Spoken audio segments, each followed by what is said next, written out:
جی تو بات کر رہے ہیں ہم رائٹ آف پرائیویٹ ڈیفenس کی. ہماری جو سیکشن 100 ہے, سیکشن 100 یہ کہہ رہی ہے کہ یہ جو 6 کنڈیشن پیدا ہو جائیں تو آپ اپنے جسم کی حفاظت کرتے ہوئے یا کسی دوسرے کے جسم کی حفاظت کرتے ہوئے حملہ آور کو جان سے مار سکتے ہیں. وہ 6 کنڈیشن کون سی ہیں؟ نمبر 1, اگر آپ کو ریزنیبل اپریہینشن آف ڈیتھ ہے, یعنی کہ حملہ ایسا ہے جس سے ہلاکت کا آپ کو معقول خدشہ ہے, تو آپ اپنے آپ کو بچاتے ہوئے حملہ آور کو جان سے مار سکتے ہیں. نمبر 2,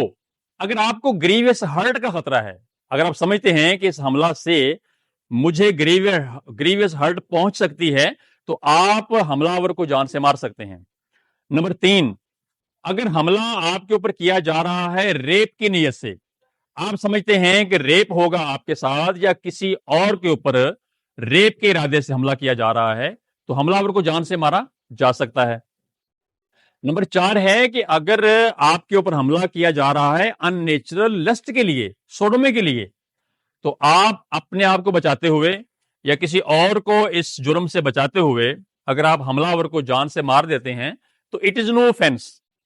نمبر 5 پہ آتا ہے اگر حملہ آپ کے اوپر ہو رہا ہے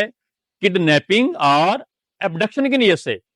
آپ کو اغوا کیا جا رہا ہے یا آپ کے سامنے کسی کو اغوا کیا جا رہا ہے, تو آپ اس کی زندگی کو بچانے کے لیے یا اپنی زندگی کو بچانے کے لیے حملہ آور کو جان سے مار سکتے ہیں. اور آخری پوائنٹ, 6واں پوائنٹ یہ ہے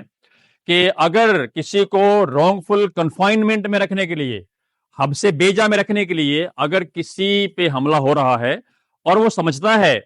کہ مجھے یہ کہیں ایسی جگہ پہ لے جائیں گے جہاں سے مجھے کوئی قانونی مدد مل نہیں سکتی, میں کسی بھی اتھارٹی سے رابطہ کر نہیں سکتا, تو آپ ایسی صورت میں بھی حملہ آور کو جان سے مار سکتے ہیں.